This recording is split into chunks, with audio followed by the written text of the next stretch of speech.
The very dust of redemption seemed to curdle around Maryanne Sutter. It settled heavy on her soul, a visible manifestation of the town's regard.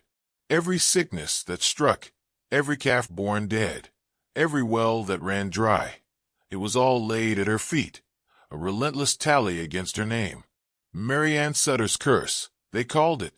The word spat like venom or whispered like a prayer against evil.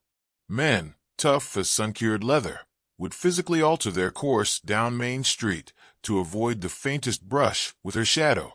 Women clutched their children closer, their faces hardening into masks of fear and condemnation. Her existence was a blight. This was the immutable truth of redemption until a lone Lakota warrior, proud and formidable upon a painted warhorse, rode deliberately into the heart of that fear. His eyes, dark and piercing as a hawk's, bypassed every other soul, fixing on Maryanne with an impossible, burning recognition. He pointed, not in accusation as all others did, but with a reverence that stunned the onlookers into silence, his voice resonating with the timbre of ancient prophecy as he declared she was the woman who had walked the sacred paths of his dreams since boyhood, not as the harbinger of ruin they all believed, but as the promised key to a truth buried deeper and guarded more fiercely than any unmarked grave. Maryanne lived in the silence that fear created, on the frayed, windswept edge of redemption. Her small cabin, built by the loving hands of her late husband, Thomas, sagged slightly, mirroring the perpetual droop of her shoulders. Thomas, a man whose strength was matched only by his kindness, had been her anchor. His sudden death from a raging fever 3 years prior had not just unmoored her, it had marked her. It was the first, undeniable proof for many that misfortune was her closest companion. After Thomas was laid in the hard ground of the town cemetery, the whispers began to take solid form. Old Farmer McGregor, a man whose voice was as rough as his unplowed fields, had engaged Maryanne in a heated dispute over a crumbling section of their shared fence line. His words had been sharp, his accusations about her neglect unfounded. The very next sunrise, McGregor's prize bull, a creature of immense pride and value to his meager farm, was discovered in its stall, a foreleg snapped with an unnatural, sickening crack. McGregor's grief had twisted into a terrible certainty. He'd stood at the edge of her property, his face contorted, his finger trembling as it pointed directly at her window. His hoarse cries of her being a witch, of her evil eye striking down his finest animal, had echoed through the stunned morning air, cementing her pariah status. Then came the peculiar blight upon widow Jensen's corn. The widow, a kind soul who still remembered the vibrant young woman Maryanne had been before Thomas's death, had dared to offer Maryanne a dipper of cool well water and a few moments of shared humanity on a blistering summer day. Within a week, the widow's promising stalks, just beginning to show silk, withered and blackened as if touched by a malevolent frost, while the crops of those who openly shunned Maryanne flourished with insulting vigor. The lesson was not lost on redemption. Kindness to Maryanne Sutter invited disaster. Children, once prone to wander, were now sharply reined in if their innocent explorations led them anywhere near Maryanne's desolate yard. Their mothers would yank them back, faces pale, muttering about contagion and ill omens. Even Mr. Finch, the proprietor of the general store, a man generally inclined towards civic politeness, could not entirely mask his unease. When Maryanne, driven by necessity, entered his establishment, a hush would fall. Mr. Finch would serve her, his movements clipped, his hands fumbling slightly as he measured her meager order of flour or beans. He'd take her coins as if they might burn him, his gaze skittering away, never quite meeting hers. He'd often be seen wiping his hands on his apron with undue vigor after she departed. The very earth around her cabin seemed to conspire in her isolation. Her small vegetable garden, tended with a desperate, heartbreaking diligence, yielded little, the plants stunted and pale. Just beyond her fence, the prairie grasses seemed greener, the wildflowers more vibrant.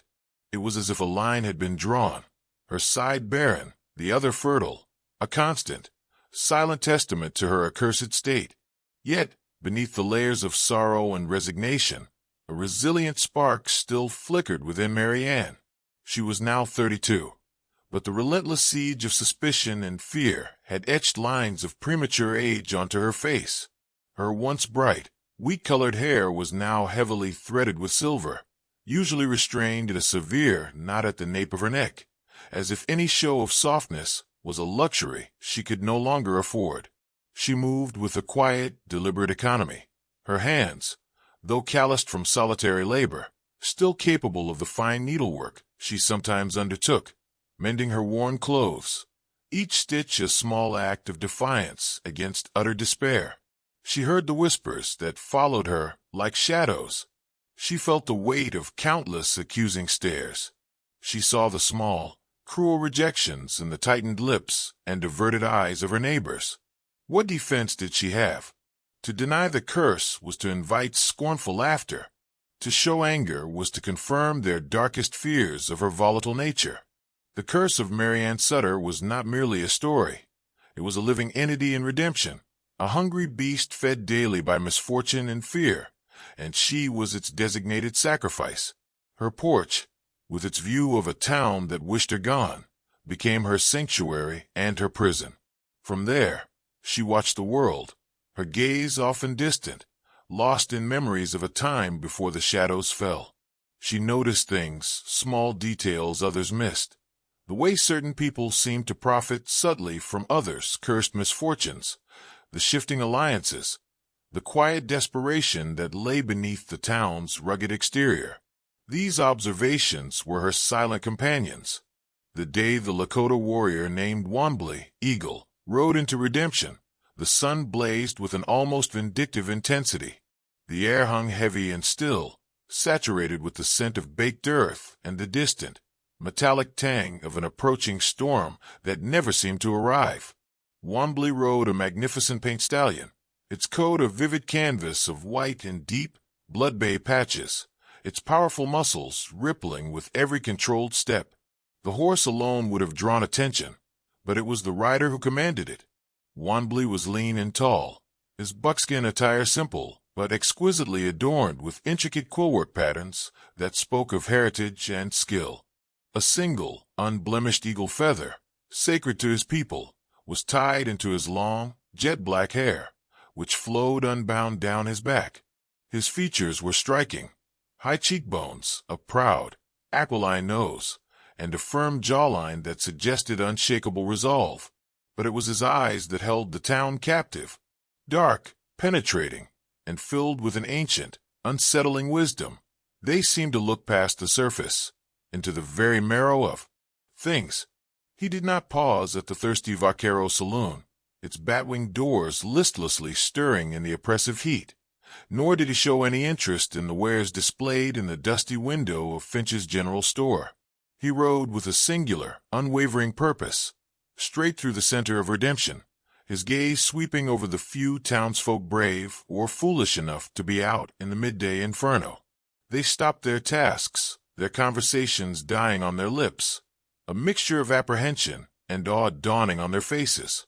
He seemed to see them, yet not see them, as if they were mere obstacles on a path to a predetermined destination. That destination, to the utter astonishment of all who watched, was Maryanne Sutter's isolated, dilapidated cabin. She was on her small, shaded porch, as she often was, engaged in the mundane act of darning a patched linen shirt. Her head was bent, her focus entirely on the needle's rhythmic passage through the worn fabric. The sound of approaching hoofbeats was common enough. Freight wagons and riders often passed on the outer trail. She didn't look up. Why would she? But these hoofbeats did not pass. They stopped, directly in front of her sagging gait. Slowly, Maryanne lifted her head, her brow furrowing in mild surprise. A tall, imposing figure on horseback now filled her vision, casting a long, cool shadow that momentarily blotted out the harsh sun. As Wanbli dismounted with a lithe, powerful grace, every hidden eye in redemption, from behind hastily parted gingham curtains, from the shadowy depths of shops, from the grime-streaked windows of the saloon, strained to witness this unprecedented event. He did not speak immediately. He simply stood there for a long moment, his paint horse lowering its head to nuzzle the dry, uninviting weeds that grew along the fence line. Then Wanbli raised his right hand, palm open, not in a gesture of peace, nor of threat, but as if indicating something of profound significance. He pointed directly at Maryanne. A collective, indrawn breath, too faint for Maryanne to register distinctly, seemed to shudder through the unseen audience. His voice, when he finally spoke, was deep and resonant, carrying with an effortless clarity in the superheated, still air. It was a voice accustomed to addressing councils, to speaking truths that resonated across open plains. He said you are the woman from my dreams. The words, devoid of any preamble or explanation, hung in the charged atmosphere, stark and irrefutable. It was not an accusation, as she was so used to. It was not a threat. It was a declaration, a statement of a truth known only to him, a truth that shattered the suffocating consensus of redemption. Maryanne could only stare, her mending falling unheeded from her numbed fingers into her lap. Her heart, long accustomed to a slow, mournful rhythm, began to hammer against her ribs like a frantic bird trapped in a cage. Mayor Rufus Thompson, a man whose portly figure testified to a life of material comfort and whose sharp, calculating eyes missed little that might affect his standing or his burgeoning enterprises, was among the first of Redemption's citizens to react. He had been holding forth on the boardwalk outside the newly constructed land office, expounding on the virtues of progress and his vision for the town's future, when Wanbli had ridden past, ignoring him completely. Now, witnessing this warrior, this savage, stop at that woman's cabin, engage her, point at her with such gravity it was an affront. It was a disruption. It simply would not be permitted. He propelled himself forward, his waistcoat buttons straining against his ample belly, his face flushing a deeper shade of crimson that had little to do with the sun's heat. Two of his most steadfast cronies, men who profited from his favor and echoed his pronouncements with fawning regularity, scurried in his wake like nervous terriers. "Now see here, friend," Mayor Thompson began, his voice attempting a tone of benevolent authority, though it emerged as oily and condescending. He gestured dismissively towards Maryanne, who remained transfixed on her porch, a statue carved from disbelief. "That woman," he continued, his voice dropping to a conspiratorial murmur loud enough for Wanbli to hear. "Well, she is not right in herself. There is a darkness, a palpable miasma of misfortune that clings to her. For your own well-being, son, you would be wise to move along.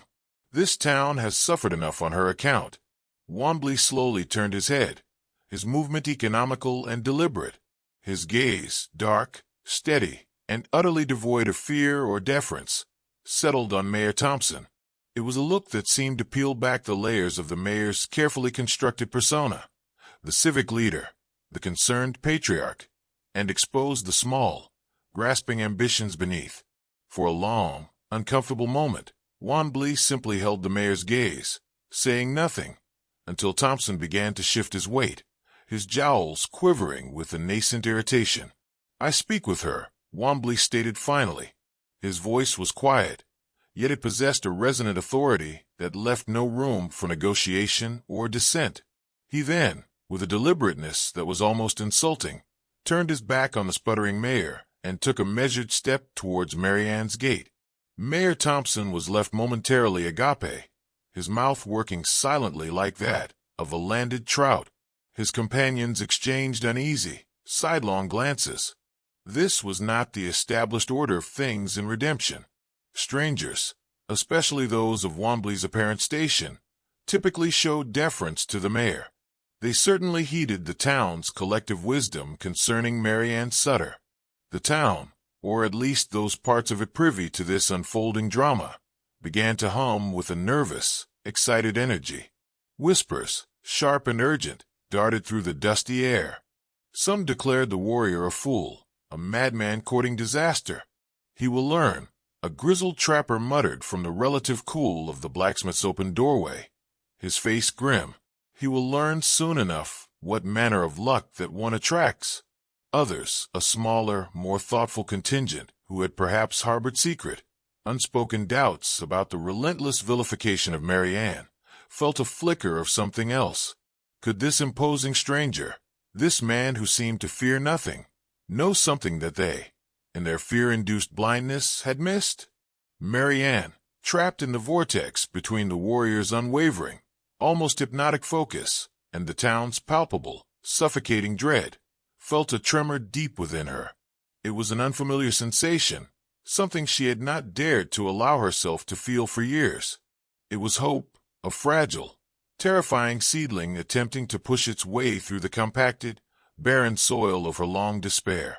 His words, "You are the woman from my dreams," echoed in her mind, not as the pronouncements of a deranged wanderer, but as something significant, something that made her unconsciously straighten her spine, a forgotten reflex. Wanbli did not press his advantage immediately. He unlatched the crude wooden gate, its hinges groaning in protest, and led his magnificent paint horse into the sparse, parched grass of her yard. He loosened the cinch, allowing the animal to graze on what little sustenance it could find. Then he settled himself, not presumptuously on her porch, but on the hard-packed earth near the fence line, his back resting against a sturdy, weathered post. He seemed prepared to wait, as if time were an ally. He did not stare at Maryanne, but his awareness of her was a palpable thing. His gaze roamed slowly, taking in the cabin's weathered timbers, the struggling garden, the way the relentless wind sculpted miniature dunes of dust around the porch steps. His quiet, unyielding presence was a profound disruption, a silent but powerful challenge to redemption's most cherished and fearful narrative. Over the ensuing days, Wanbli maintained this unassuming vigil. He would sometimes disappear into the scrubland for hours, returning with a brace of rabbits or a few prairie fowl, which he would leave, without word, on her porch step, a traditional offering, a gesture of respect. He gathered firewood, stacking it neatly beside her door, the sharp, clean scent of freshly split pine a small comfort. He spoke little, but his eyes, Maryanne began to realize, missed absolutely nothing. He noted the curiously localized nature of the cursed events that Maryanne, with growing, hesitant courage, began to recount during their brief, tentative conversations. A specific animal struck down, a particular patch of land blighted, while neighboring properties remained untouched. He observed the way Mayor Thompson, whenever his business or pretended business brought him past Maryanne's cabin, an occurrence that seemed to happen with increasing frequency, would cast long, assessing glances at her property. The mayor's eyes, Wanbli noted, lingered with a particular, almost covetous intensity on the small, meandering creek that bisected the rear of Maryanne's land. It was a modest stream, barely a trickle in some places, but Wanbli, with an eye honed by generations of living in harmony with the land, recognized its unusual steadiness. While other, larger watercourses in the region showed the strain of the prolonged dry spell, Maryanne's creek flowed with a quiet persistence, hinting at a deeper, more reliable source. Maryanne, emboldened by his patient, non-judgmental listening, found herself speaking more freely than she had in years. The act of giving voice to her experiences, to the catalog of misfortunes attributed to her, was both painful and strangely liberating. Her voice, often hoarse from disuse and thick with the ingrained sorrow of her isolation, gradually found a steadier tone. Now, for the first time, a subtle note of questioning, a faint challenge to her own accursed identity, began to infuse her narrative. Someone was finally listening without the immediate recoil of fear, without the predetermined certainty of her guilt. And that someone was a man who exuded an undeniable aura of strength, integrity, and an almost preternatural perception. This Lakota warrior was chipping away at the stone walls of her prison, one silent observation, one respectful gesture at a time. Mayor Rufus Thompson was not accustomed to his plans being derailed, especially not by an itinerant Lakota and a woman he had effectively neutralized. Wanbli's persistent presence, and more alarmingly, the subtle but perceptible shift he seemed to be instigating in Maryanne Sutter's demeanor, was a festering splinter in Thompson's ambitious designs. The woman was supposed to be a broken shell, cowed and desperate, ready to relinquish her supposedly worthless, cursed land for a pittance. Thompson had grand, secret plans for that parcel, plans intrinsically linked to the very creek that Wanbli now seemed to scrutinize with such unnerving interest. It was time, Thompson decided with cold calculation, to deliver a stark, unmistakable reminder to the citizens of Redemption, and to this meddling warrior, of exactly how perilous Maryanne Sutter's proximity could be. A few nights later, the pre-dawn tranquility of Redemption was violently shattered by a frantic shout. Fire! Fire at the old livery! Flames, hungry and orange, clawed at the dark sky, illuminating the terrified faces of those roused from their beds. The abandoned livery stable, a dilapidated structure at the far western edge of town, was engulfed. It wasn't immediately adjacent to Maryanne's property, but it was perilously close, close enough for the wind to carry sparks, close enough for fear to take root. Panic erupted. Men, half-dressed and bleary-eyed, stumbled into the street, their shouts mingling with the roar of the blaze. Buckets were hastily filled, axes swung. A desperate battle waged against the consuming inferno. The fire was, through considerable effort and a fortuitous shift in the wind, eventually brought under control before it could spread to occupied dwellings, leaving the old stable a blackened, smoldering skeleton against the first pale light of dawn. But the insidious damage Thompson had intended was already taking hold. As the acrid smoke began to clear and the shaken townsfolk gathered, surveying the devastation, one of Thompson's most loyal and vocal sycophants, a weaselly, shifty-eyed man named Jedediah Peters, was quick to sow the seeds of renewed terror. "See!" he shrieked, his voice cracking with feigned hysteria, his arm extended dramatically towards Maryanne's distant, silent cabin. "Her dark luck, it follows. That warrior, his presence here, stirring things up, it has made her malevolence stronger. She will bring utter ruin down upon us all if we do not act." Fear, an old and familiar sickness in Redemption, whenever Maryanne's name was invoked, surged with a terrifying new intensity. The cautious whispers of the past few days were drowned out by frightened murmurs, which quickly escalated into louder, angrier demands for action.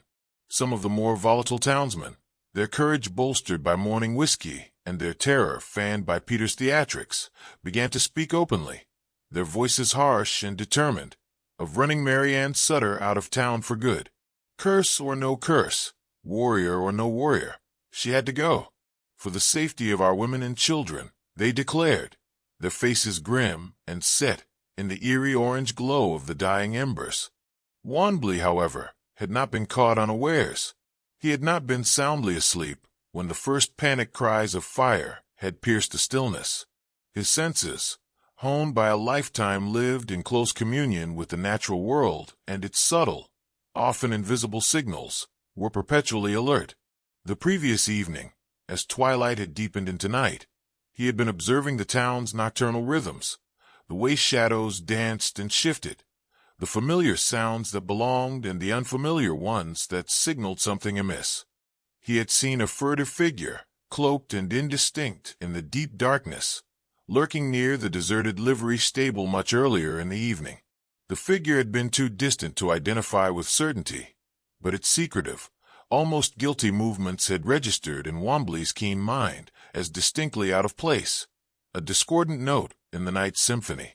Now, in the cold, gray light of dawn, as the townsfolk milled about the still-smoking ruins, their faces smudged with soot and fear, Wanbli moved quietly, almost invisibly, around the perimeter of the devastation. His eyes, missing no detail, scanned the trampled earth, not for the obvious signs of the fire's origin, but for the anomalies, the things that did not belong. And then he found it, tucked beneath a clump of singed buffalo grass, almost perfectly camouflaged against the blackened ground, glinted a small object of worked metal. A brass button. It was distinctive, of a type not commonly seen in Redemption, with a small, intricately etched anchor on its surface. Wanbli picked it up, his expression unreadable, his fingers closing around the small, telltale piece of evidence. He had seen such buttons before, he recalled with certainty, on the slightly ostentatious waistcoat that Jedediah Peters favored, a waistcoat that, Wanbli now remembered with cold clarity, had been conspicuously missing one such button from its lower row when Peters had been preening in Finch's store just 2 days prior. Later that morning, when the initial chaos had subsided but the fear still hung thick in the air, Wanbli approached Maryanne on her porch. She looked exhausted, the renewed wave of accusation having clearly taken its toll. He didn't speak of the fire directly at first, nor did he voice any immediate accusations. He simply held out his calloused palm, the small, anchor-etched brass button resting in its center. "I found this," he said, his voice low and steady, near the stable. Maryanne stared at the button, her brow furrowed in concentration. Then a flicker of recognition, then dawning comprehension, illuminated her tired eyes. She had seen that button. Peters, with his preening ways and his loud opinions, was often holding court in Finch's general store when she was forced to endure the ordeal of shopping. She'd idly noted his slightly mismatched buttons on several occasions, a tiny, insignificant detail filed away in the vast, lonely archive of her observant, isolated existence. Peters, she breathed, the name a soft exhalation of disbelief and dawning anger. Wanbli nodded slowly, his gaze holding hers. He did not present the button as irrefutable proof of Peters' arson. Not yet. Instead, he offered it as a tangible anomaly, a stark question mark against the town's deeply ingrained narrative of her inherent curse. "Misfortune follows you," he said, his voice echoing the town's unwavering mantra. Or he paused, his eyes boring into hers. "Does someone ensure that misfortune is deliberately found near you?" A resolve, cold, unfamiliar, and intensely powerful, began to solidify within Maryanne. For 3 long years, she had passively, despairingly, accepted her fate, worn down by the relentless, crushing weight of collective condemnation. But Wanbli's quiet, insistent logic, his steadfast refusal to accept the supernatural at face value, was like a persistent, gentle rain on parched earth, slowly eroding the stone walls of her resignation. Hope, which had been a fragile seedling, began to send down tentative roots. They began to compare notes more openly now, their conversations extending into the quiet twilight hours, often conducted in hushed tones on her small porch. The only sounds accompanying their words were the chirping of crickets and the distant, mournful howl of a coyote, a soundtrack to their burgeoning alliance. Maryanne, dredging through the painful sediment of her memories, recalled with a new, chilling clarity how Mayor Thompson, almost indecently soon after Thomas's funeral, had made several unsolicited offers to purchase her land. Each offer had been insultingly, almost contemptuously low, always accompanied by lengthy, sanctimonious pronouncements about how the land was so clearly unlucky, how it was a burden she shouldn't have to bear, and how he, in his civic generosity, would be doing her a profound favor to take it off her hands. She had refused each time, partly out of a fierce loyalty to Thomas's memory and the home he had built for them, and partly out of a stubborn, deep-seated refusal to be entirely dispossessed and erased. The overt offers had eventually ceased, but Thompson's proprietary, speculative glances at her property, particularly at the creek, had not. Wanbli listened with an almost preternatural stillness, his mind, sharp and analytical, piecing together the disparate fragments of her story, his own observations, and the land's silent testimony. He spoke to her of his people's deep understanding of the earth, of its hidden rhythms and its precious, often overlooked gifts. He described, with a reverence that Maryanne found strangely moving, how her small, spring-fed creek, the very one that Mayor Thompson seemed so fixated upon, was an anomaly, a rare and increasingly precious treasure in this drought-stricken territory. Its remarkably consistent flow, even when other, larger water sources dwindled to mere trickles, strongly suggested a deep, prolific, and reliable aquifer hidden beneath the surface. Control of such a dependable water source, Wanbli explained, his eyes holding a grim understanding, would grant a man immense power and wealth in a place like Redemption, a place whose future depended entirely on water. The disparate pieces of the puzzle began to click into place, forming a disturbing, undeniable, and utterly profane pattern. The curse was beginning to look less like a supernatural affliction visited upon an unfortunate woman, and more like a meticulously crafted, cruelly executed illusion, designed to serve a very human, very greedy agenda. Wanbli then shared more of the visions that had drawn him to her, dreams that had haunted his sleep since he was a youth. In these recurring, vivid dreams, he told Maryanne, her voice low and resonant in the gathering dusk, you are always standing near water, a stream of pure, life-giving liquid. But there is always a shadow present, a formless, grasping darkness that tries to steal the water, to divert its flow, to claim its power for itself, all while leaving you standing alone, parched and unjustly blamed for the drought it created. The dreams had always filled him with a profound sense of unease, of an injustice that cried out for correction. Now, witnessing the insidious machinations unfolding in Redemption, the dreams felt less like vague portents of doom for her, and more like specific, urgent warnings about a calculated deception, a theft in progress. Driven by this stark, emerging clarity, Wanbli intensified his clandestine investigation, focusing his attention on the land itself, particularly on the hidden spring that he was now certain fed Maryanne's unassuming creek. He rose well before dawn, when the air was cool and still, and the soft, oblique light of the approaching sunrise revealed the subtle contours and secrets of the earth that were invisible in the harsh glare of day. He followed the creek meticulously upstream from her property line, moving with the silent, practiced tread of a hunter, his eyes scanning every rock, every clump of prairie grass, every depression in the soil. And then he found it, not on Maryanne's land, but just beyond her northern fence line, cunningly, almost artfully concealed by a strategic arrangement of fallen cottonwood branches and a dense thicket of overgrown buckbrush.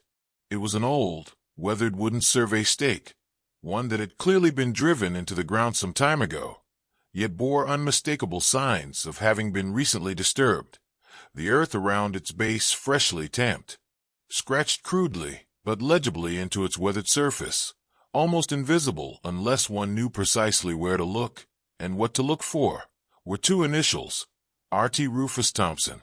But it wasn't just the stake that confirmed his suspicions.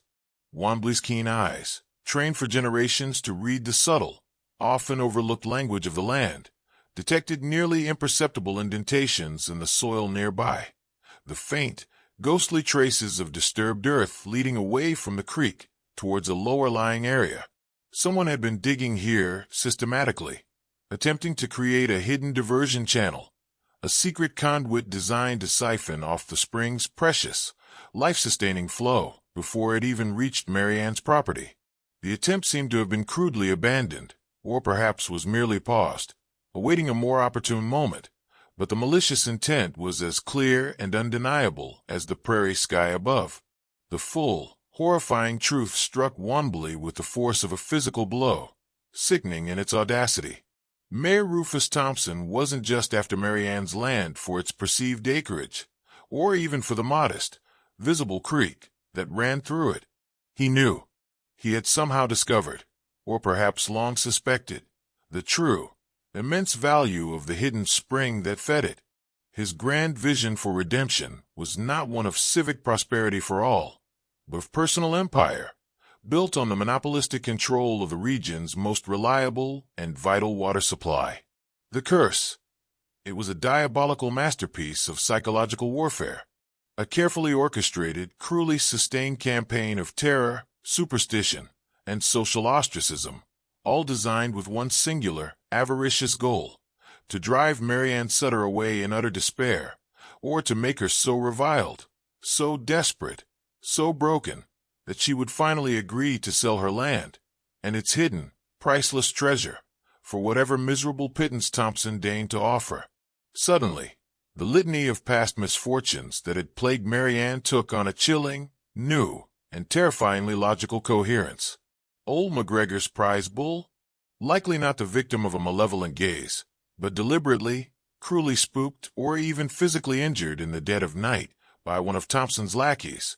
The blame easily and conveniently shifted to the already feared and marginalized widow. The mysterious blight that had selectively withered the widow Jensen's promising corn crop. Not a supernatural manifestation of Maryanne's ill luck, but quite possibly something noxious and destructive carefully, secretly introduced to her specific field shortly after she had shown a moment of public kindness to Maryanne.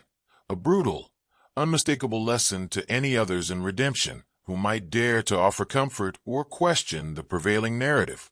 Each whispered rumor, each fearful glance, each act of petty cruelty had been another nail hammered into the coffin of Maryanne's reputation, another turn of the screw, all orchestrated by a man who presented a benign, avuncular face to the public while secretly, ruthlessly plotting her ruin. Wanbli returned to Maryanne's cabin as the sun began its ascent, painting the eastern sky in hues of blood orange and pale gold. His face was grim, set in lines of cold fury, but his eyes held a new, resolute light. He laid out his damning findings before her, his voice low, steady, and infused with an undeniable conviction. He described the survey stake, its damning initials, the clear signs of the attempted water diversion, the chillingly logical and predatory pattern that Thompson's insatiable greed had meticulously woven. As Maryanne listened, her hands clasped so tightly in her lap that her knuckles were white. The last vestiges of the curse's insidious power over her mind and spirit crumbled and fell away like dry, rotted wood. The immense, crushing weight that had pressed down on her for 3 long, unbearable years began to lift, to dissipate, replaced by a cold, clarifying, and profoundly empowering anger. The fear was still present, of course. Thompson was a powerful, dangerous man, but it was no longer the paralyzing, helpless dread of the unknown, of a force she could neither understand nor fight.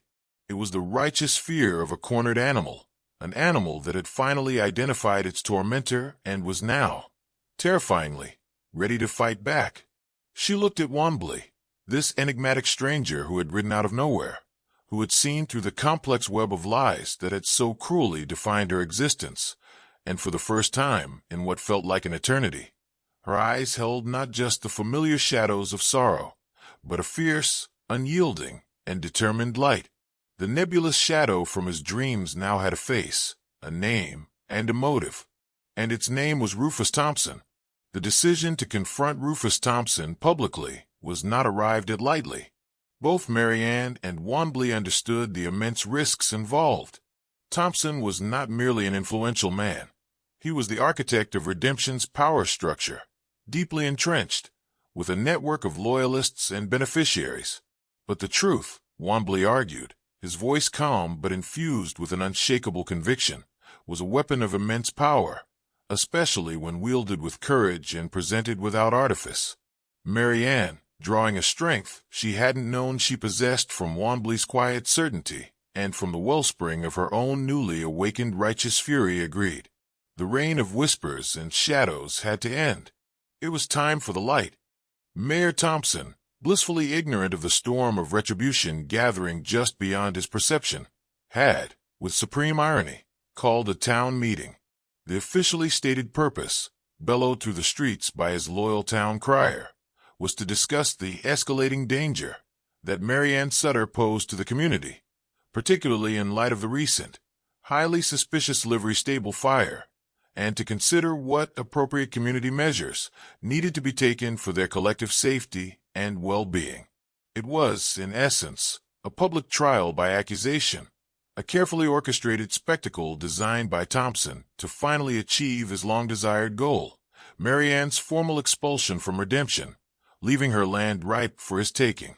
He stood on the rough-hewn timber platform in front of the half-completed town hall, his voice booming with feigned concern and civic duty, skillfully painting Maryanne as a dangerous blight, a festering wound upon the wholesome body of redemption. The townsfolk gathered, a somber, anxious, and easily swayed assembly. Fear and suspicion were etched deeply onto many faces, old prejudices reawakened and amplified by the recent fire. Jedediah Peters stood near Thompson on the platform, looking smugly self-important, basking in his role as a key witness to Maryanne's malevolence. Just as Thompson, his rhetoric reaching a crescendo of alarm, was about to propose a formal, binding motion for Maryanne's immediate and permanent expulsion from the town and its surrounding territories, Wanbli stepped forward from the edge of the assembled crowd. A sudden, profound hush fell. All eyes, startled and curious, turned to the imposing Lakota warrior. He moved with a quiet, deliberate grace that nonetheless commanded the space around him.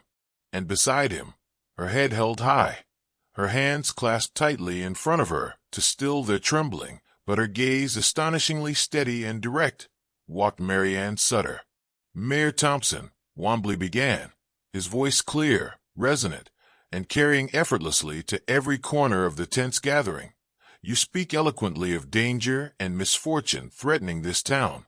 But perhaps the true danger comes not from this woman, who has suffered unjustly, but from the corrosive forces of greed and calculated deception." Thompson's florid face began to mottle, turning a shade of purplish red. "What is the meaning of this insolence?" He blustered, his composure visibly cracking. This savage has no place, no right to interfere in the affairs of—" Wanbli ignored him, his focus unwavering as he turned to address the crowd directly. He held up his right hand, and resting on his open palm, glinting dully in the harsh afternoon sun, was the small brass button. "This button," he declared, his voice ringing with authority, "was found by me at the site of the livery stable fire, shortly after the flames were extinguished. It is a button of a distinctive design. It belongs, I believe, to Mr. Jedediah Peters." He fixed Peters with a stare so intense, so piercing, that the weaselly man visibly flinched, his smug expression dissolving into one of raw panic. He began to sweat profusely. "Mr. Peters," Wanbli continued, his voice dropping slightly, but losing none of its power, "perhaps you can enlighten this assembly as to how your button came to be at the scene of such a destructive fire?" Peters stammered, his eyes darting wildly towards Thompson, seeking a lifeline, a cue, some form of support. But the mayor, momentarily stunned into silence by the audacity of the challenge and the irrefutable presence of the button, offered none. Under Wanbli's relentless, accusing gaze and the suddenly suspicious, narrowed eyes of the crowd, Peter's fragile composure completely shattered. He made me do it," Peters finally blurted out, his voice a high-pitched shriek, his trembling finger stabbing accusingly towards a now aghast Mayor Thompson. "The mayor, he told me to set the blaze. He said it would scare her proper, make folks see she had to go." A collective gasp, like the sudden rush of wind before a storm, swept through the crowd. Thompson roared a denial, his voice hoarse with fury and dawning terror, but it was too late. The first, fatal crack had appeared in his meticulously constructed facade of civic virtue.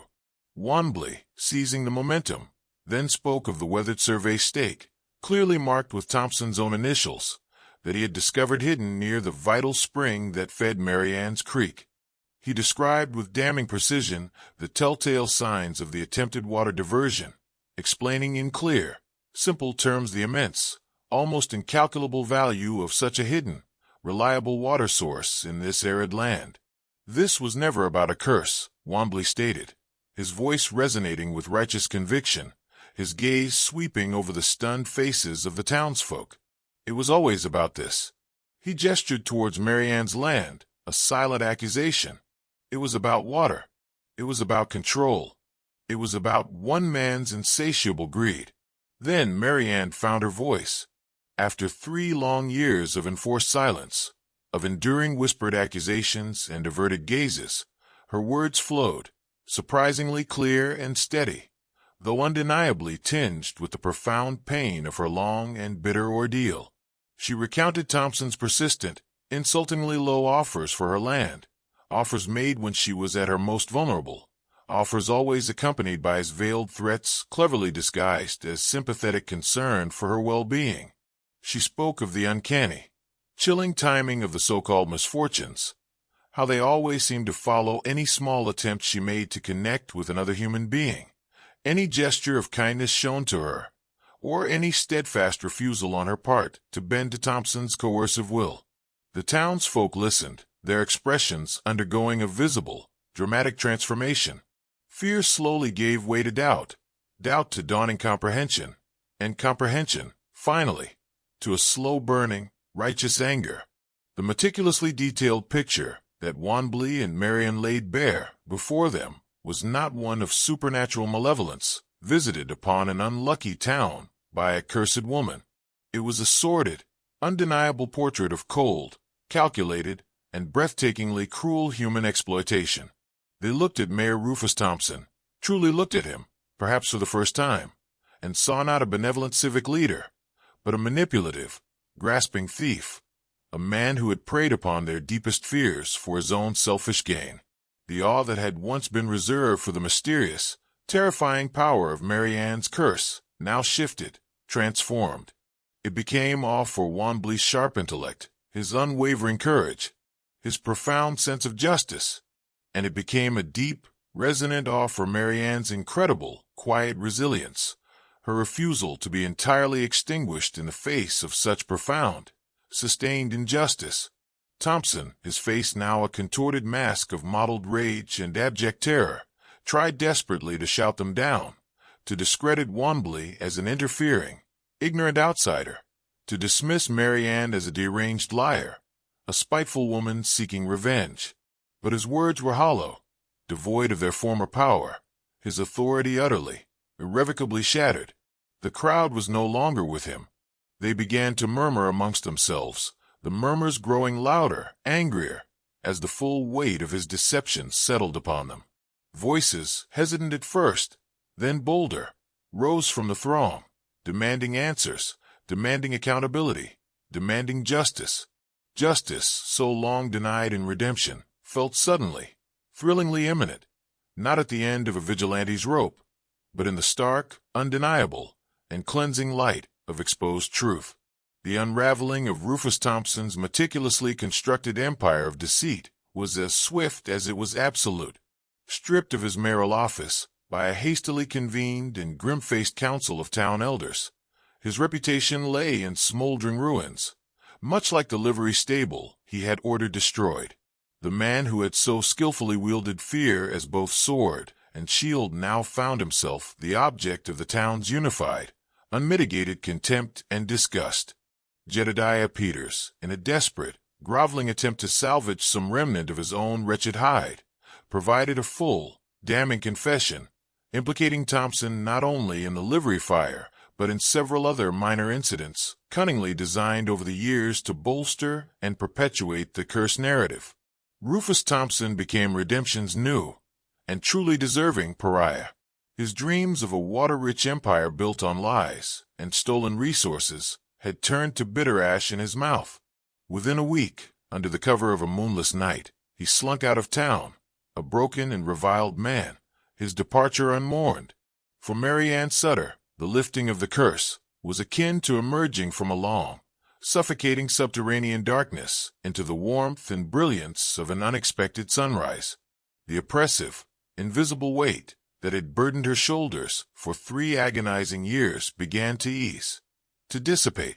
People still looked at her, of course, but now their eyes held a complex, entirely new array of expressions, a profound shame for their past fear-driven cruelty, a burgeoning respect for her quiet, unyielding endurance, and a hesitant, almost shy curiosity about the woman they had so grievously misjudged. In the days and weeks that followed, several families, particularly those who had been most vocal and vicious in their condemnation, approached her, their demeanor awkward and penitent. Apologies were mumbled, clumsy but sincere, small gestures of atonement offered, a freshly baked apple pie left on her porch, an offer from a farmer to help mend her long-neglected fence, a simple, heartfelt, "We were wrong, Mrs. Sutter," spoken with downcast eyes. Maryanne accepted these peace offerings with a quiet, unassuming grace.